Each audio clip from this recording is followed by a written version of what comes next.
Salam kenal ya, saya Melvin Mumpuni, saya seorang perencana keuangan dari Finansialku dan saya foundernya Finansialku. Jadi keseharianku biasanya aku bantu klien-klienku dalam apa ya sesi konsultasi, konsultasi keuangan, konsultasi investasi. Jadi biasanya aku bantu mereka di situ sama manage tim, ya tim internal ya Finansialku gitu. Ya, gimana Dila? Oh, finansialku itu berdirinya kapan itu? Sudah dari kapan kalau Kita finansialku? tuh tanda tangan akta itu November 2016, tapi starting mulai bisnisnya dan lain sebagainya kalau nggak salah itu Januari 2017. Hai Gus, gitu. Dari 2016 sudah lama banget ya, aku udah lumayan Iya, lama. Ya, iya lumayan nih. ini di belakang namanya Komod Melvin ini ada gelar di CFP. Kalau boleh tahu itu Ya, CFP itu apa? ya CFP itu gelar sebenarnya international standar, jadi recognition dari internasional namanya Certified Financial Planner. Jadi itu gelar yang menunjukkan apa ya kemampuannya kita untuk perencanaan keuangan atau dalam hal perencanaan keuangan gitu. Kalau CFP-nya sendiri aku dari 2013 Oh, kalau nggak salah kok. oh itu gelar untuk financial planner berarti kok ya, Hmm, hmm. CFP. Betul, betul, betul. Ya, tapi kalau teman-teman mau bekerja di industri keuangan, teman-teman tuh yang wajib butuh tuh ada yang namanya WPPE. Jadi kalau teman-teman mau kerja di perusahaan sekuritas, teman-teman harus punya WPPE atau mungkin punya WMI. Kalau saya punyanya WMI. Tuh. Bener banget kalau mau kerja di sekuritas. Baiklah, sesuai dengan tema kita nih, Yes, tema apa kita nih? merencanakan keuangan dunia. Eh, Sebelum kita masuk ke tema itu, bisa nggak diceritain nggak tuh kesalahan yang sering dilakukan milenial ini seperti apa sih dalam mengelola keuangan? Saya sering banget Wah, kayak tahu kalau milenial itu salah. kalau kamu apa Dila? Ya di sana. Yang kamu sering lihat apa Dila? Kalau aku mulai dulu Kalau ya, mungkin merencanakan belanja keuangan ya, online. Kalau aku biasanya aku lihat sering belanja online, dikit-dikit pesan makanan online. Kalau di NTB gimana? biasa FOMO sih. Kalau sekarang nih karena musim konser-konser ya, rata-rata kayak di kalangan anak muda tuh sekarang lagi demen nonton konser. Kan nonton konser tuh lumayan budgetnya ya kok. Iya, Jadi lumayan. kayak biasanya Si ngatur keuangan dan nongkrong sih kok yang setiap nongkrong. minggu weekend tuh. Iya Oke, nongkrong. kalau aku belum pernah main ke NTB sih. Kalau boleh tahu NTB itu sudah ada banyak kafe kah atau gimana? Udah di mana-mana kafe atau gimana sih? Iya sekarang udah masif banget perkembangan coffee shop kayak kafe-kafe yang estetik gitu udah banyak Oh, di Mataram khususnya ya kok. ya di Mataram ya Mataram. kotanya ya. Ya. Iya. Oke. Mungkin bisa nih kapan-kapan ko Melvin main ke Bursa Efek IDX yang ITB. Boleh, boleh, boleh, boleh. Yuk, siapa tahu ada waktu kesempatan kita bisa main ke NTB. Ya, jadi iya dia lah sekarang tuh banyak banget nih orang-orang itu anak muda itu sebenarnya sudah apa namanya sebenarnya sudah lebih baik mengatur keuangannya dibanding yang sebelumnya. Bahkan anak-anak muda zaman sekarang tuh sudah tahu investasi lah. Mereka sudah tahu investasi tentang saham, dia sudah tahu tentang reksadana, dan sebagian tahu tentang kripto. Bahkan kemarin ada juga yang kena tipu malahan ke investasi bodong kayak robot trading gitu kan. Ya, jadi saking kebablasannya gitu, karena pengen Sempat dengar pengen banget nih, iya pengen cepat kaya gitu kan, terinspirasi jadinya, malah kena robot investasi bodong gitu. Nah, di sisi lain ada juga nih orang-orang anak-anak muda yang terjebak sama pinjol. Mungkin awalnya dari pengeluaran-pengeluaran sederhana ya, kayak ya lagi nggak ada duit, pulsanya habis, ya udah belinya pakai pinjol. Tapi dikit-dikit, lama-lama jadinya utang pinjolnya makin besar. Ya mungkin teman-teman di sini kan generasi Y, kelahiran tahun 80 sampai 96 mungkin nggak kerasa tuh ngutang ngutang beli pulsa. Tapi adik-adik kita yang generasi Z, ya zilenial itu melakukan itu. Itu. oh, baik. Bursa ya. Soalnya sekarang apa-apa tuh online, jadi mungkin adik-adik kita karena kaget sama online semua, jadi Ya, jatuhnya jadi kayak mau habisin budget di pusat kuota ya. betul. Jadi ada adik kita malah kenanya ini nih, kenanya malah pinjol. Ya, padahal sayang sekali. Mendingan uangnya dipakai buat invest. Padahal ya Bu Milton, untuk di NTB itu sudah kita uh, sudah penyuluhan IDX NTB itu sudah di ke tahap taraf SMA untuk pengenalan sahamnya. Harusnya sudah dibekali lah untuk Hmm. anak-anak SMA, kalau zaman sekarang sudah dibekali pengetahuan pasar modal, pengelolaan keuangan juga sudah dibekali. Karena Hmm. sering adain event seperti itu di sini, di SMA yang dan SMA dan SMK Wah, keren di sekali. Keren banget, gila. Zaman dulu mungkin Bu SMA, kita mau lanjut. ah, Kita mau zaman dulu aku kita SMA mau taunya lanjut ya. pacaran. Nggak tahu pasar modal.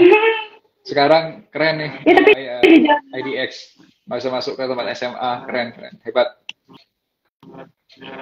ya kita khususnya itu ngasih tahu kalau biasa itu biar nggak kejebak pinjol juga, kejebak sama apa sih namanya, investasi bodong. Kita jelasin Hmm. juga kalau pengelolaan keuangan, ngelola uang itu kayak gimana. Terus Hmm. biasanya kalau dananya punya punya tabungan, dikasih uang sama orang tuanya harus di planning juga Hmm. gitu. Hmm. Hmm. Hmm. Kok kita mau tanya nih, kalau perencanaan temanya perencanaan keuangan bagi milenial tuh gimana sih kok, yang baik itu yang kayak gimana? Yang baik ya gimana? Ya masing-masing orang akan beda ya Hmm. pastinya ya, karena setiap orang kan punya mimpinya beda-beda. Kemudian yang kedua, stage-nya dalam kehidupannya juga beda. Mungkin ada juga nih teman-teman yang generasi Y, yang tadi aku bilang kelahiran 80 ke Hmm. 96 gitu ya, tahun kelahiran 1980 ke 1996. Mungkin ada yang mau berencana menikah, atau mungkin juga ada yang sudah menikah punya anak. Ya tentunya untuk ngatur keuangan dan lain sebagainya akan disesuaikan juga tuh sama sama sama kondisinya mereka. Kalau sudah berkeluarga ya pasti ya pengeluaran akan lebih besar. Kalau single ya masih uangnya masih nabung bisa banyak. Tapi ya, tapi yang paling penting ini dong, yang paling penting prioritasnya apa. Gitu. Nah, kemudian yang kedua kalau bisa dari muda invest gitu. Start from jadi mulai investment. Nah, ya, Iya, Dila. betul Gitu, banget. Dila. Tapi kalau persentase gitu aku nggak ada kok, Dila. Jadi sebenarnya lebih ke prioritas saja gitu. Punya uang, kamu prioritasin. Misal buat donasi, perpuluhan, zakat, atau apapun itu. Kemudian kamu langsung masukin buat invest, nabung. Nah, udah tuh sisanya buat kamu bayar.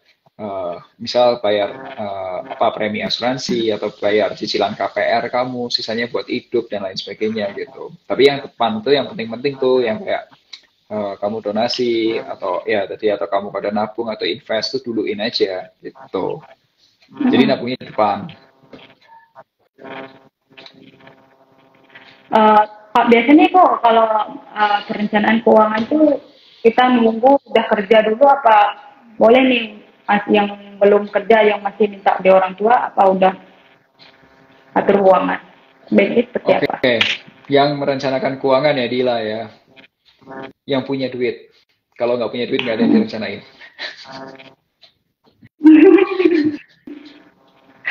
Oke, oke, bener banget sih Jadi kalau ya, kalau kalau merencanakan keuangan, kalau sudah punya uang, uangnya direncanain. Kalau belum ada uangnya, ya apa yang mau direncanain. Jadi kalau teman-teman berapapun usianya, kalau punya rencana, punya uang, uangnya sudah mulai apa, misal teman-teman sudah mulai bekerja, punya uang atau punya penghasilan, siapa tahu ada adik mahasiswa di sini, teman-teman mahasiswa sini yang mungkin punya side job atau kerjaan sampingan, gitu, atau punya profesi misal jadi freelancer atau mungkin apapun itu punya uang, ya itu sudah mulai dikelola dengan baik gitu. Tapi kalau belum punya, apa yang direncanain? baik itu untuk finansial nih kok produk keuangan itu kan banyak nih kok. Tapi kalau untuk milenial tuh sebaiknya perencanaan keuangannya untuk pilihannya itu seperti apa kok? Investasi ya. Produk investasinya. Jadi teman-teman, sebenarnya gini, ini yang lebih masuk akal aja ya, karena saya tuh pernah sempat lihat ada beberapa orang bilang atau narasumber bilang anak-anak muda yang mungkin masih usia 20-an atau 30-an invest rumah gitu. Ya, kalau suruh beli rumah, uangnya belum ada masalahnya. Bukannya nggak mau, tapi belum ada uangnya. Buat rumah tinggal aja belum ada, apalagi suruh beli investasi rumah gitu. Ya, yang mungkin yang menurutku sih masuk akal itu di pasar modal. Nah, di pasar itu tuh produknya macam-macam. Ya, ada saham. Saham pun kamu bisa buka account atau buka rekening saham itu mulai dari 100.000. Tapi kalau 100.000 ya saranku ya jangan. Kenapa? Ya pilihan sahammu akan terbatas banget. Saham-saham bagus, big caps gitu ya, kayak saham-saham bank gitu ya pasti butuhnya sudah satuannya 800.000 sampai 1 juta per satu lotnya. Nah, kalau enggak, kalau uangnya beneran terbatas, bisa beli reksadana. Reksadana itu kan dikelola sama manajer investasi. Itu bahkan ada yang bisa 10.000. Tapi ya kalau 10.000 kamu nabungnya ya kapan jadinya gitu, kapan kebeli rumahnya kan. 10.000 tiap bulan, setahun cuma 120.000, 4 tahun cuma 480.000, rumah mana yang kebeli? Ya makanya invest yang lebih gede. Terus yang ketiga, ada produk juga namanya obligasi teman-teman atau surat utang. Ya aku nggak tahu nih kalau itu pasar modal nggak ya, tapi kayak teman-teman kalau perhatiin, kalau tahu ada surat utang atau surat berharga negara syariah pemerintah yang namanya obligasi retail negara retail Indonesia atau mungkin sukuk retail itu juga diperdagangkan di bursa, diperdagangkan di pasar sekunder, bukan di bursa, pasar sekunder. Jadi sebenarnya ada banyak banget teman-teman, dan itu bisa dibeli dengan uang ya katakanlah 1 juta lah kalau kita mau serius invest ya 1 juta per bulan gitu. Ya itu sangat-sangat memungkinkan. Bahkan kalau kamu dengan uang 1 juta pun kamu bisa beli saham-saham yang bagus-bagus. Ya BCA masih kebeli, BRI masih kebeli, Mandiri masih kebeli, BNI masih kebeli, Telkom masih kebeli. Ya dengan uang segitu kamu bisa beli perusahaan-perusahaan yang memang sudah apa ya bahasa Inggrisnya well established gitu, bisa bagus gitu, bisa bertumbuh gitu. Gitu. Berarti lebih cenderung ke saham ya kok untuk buat anak muda nih pilihan. Ya pasar modal, produk pasar modal atau capital market. Bagaimana dengan reksadana kok? Apa kalau reksadana? Oh ya, reksadana pun juga bagus. Kalau saya pun juga ada di portofolio investasi saya juga invest, saya beli juga. Ya, reksadana itu simple teman-teman. Jadi kita pilih siapa manajer investasinya, terus kemudian kita beli aja udah produknya. Jadi nggak terlalu pusing sebenarnya ya, nggak terlalu pusing. Ya, itu kalau misal teman-teman mungkin baru pertama kali mulai atau mungkin baru pengen punya uangnya, mungkin masih uangnya terbatas, udah pengen diinvestnya di perusahaan-perusahaan juga yang bagus atau pengen dipilihin, yaitu manajer investasi lebih oke. Dan teman-teman kalau yang boleh titip uang itu atau yang boleh ngatur uang itu cuma manajer investasi loh. Jadi kalau di grup Telegram atau di grup manapun ada yang bilang, grup Telegram lah, grup WhatsApp lah, sini aku puterin uangnya gitu, nanti dapat berapa persen, itu bohong, itu scam, itu nggak boleh. Yang boleh muter cuma yang boleh terima uang untuk dikelola secara legalnya itu perusahaan manajer investasi, gitu. Baik, dan kalau memang mau yang ada yang ngelolain uangnya lebih baik beli reksadana aja ya, berarti ya daripada dananya yang salah tempat, takutnya nanti kalian kena tipu. Kok nih, saya kan usianya nih 24 tahun kok, baru tahu invest tuh di saham aja dan cuma tahu reksadana. Mungkin kalau teman-teman dan sobat rekan investor yang seumuran seperti saya, umur 20-an dan 30-an mungkin, itu sesuainya yang tepat itu seperti apa sih kok memilih produk investasi? Apakah sudah tepat apa baik kayak gimana? Jadi lah biasanya aku pun juga setiap orang akan tailor made ya, beda-beda ya. Jadi ya dilihat dulu misal nih sekarang itu kemampuannya dia invest tuh berapa, tiap bulan bisa invest berapa, itu satu. Kedua, dia ketika invest itu tuh rencananya tuh pengennya uang easy berapa. Misal let's say gini, ada orang nih sekarang punya uang 100 juta, tiap bulan bisa investasi tambahan 5 juta per bulan. Nah dalam 5 tahun bisa nggak? Bisa jadi 400 atau 500 juta tuh uang.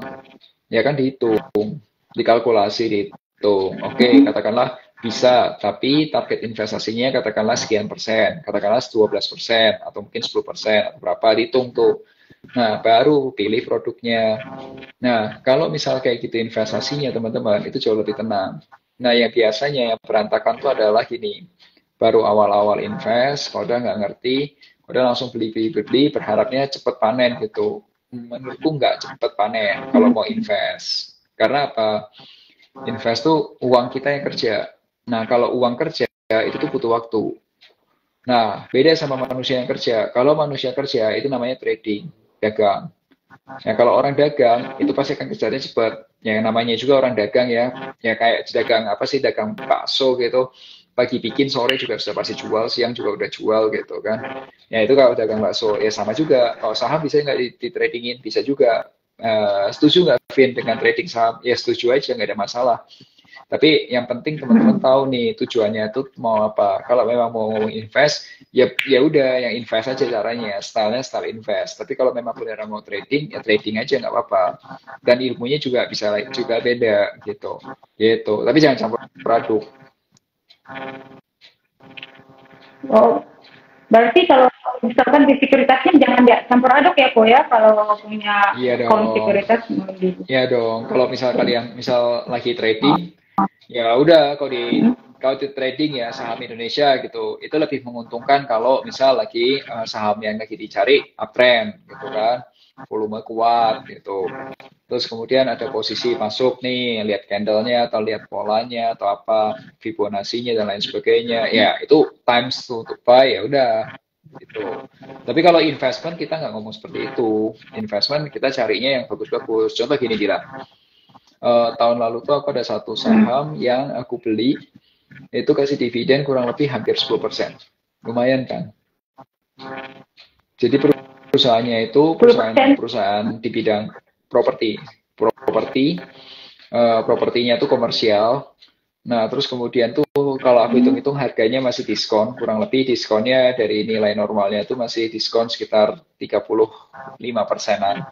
Tapi tahun lalu ngasih dividen sudah hampir 10%. So ya udah, I'm so happy. Kenapa pusing? Jadi kalau punya uang 100 juta di situ, berarti paling nggak dividen setahunnya berarti berapa? 10 jutaan. Gitu kan?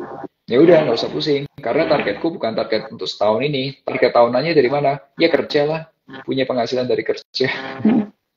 Ya, kalau ini itu uang yang gerak aja, uang yang bekerja aja gitu. Jadi makanya nunggunya masih agak lama nggak apa-apa. Tapi nanti ada nggak momennya trading? Ya ada. Kalau aku ada trading tapi bukan di Bursa Efek Indonesia gitu.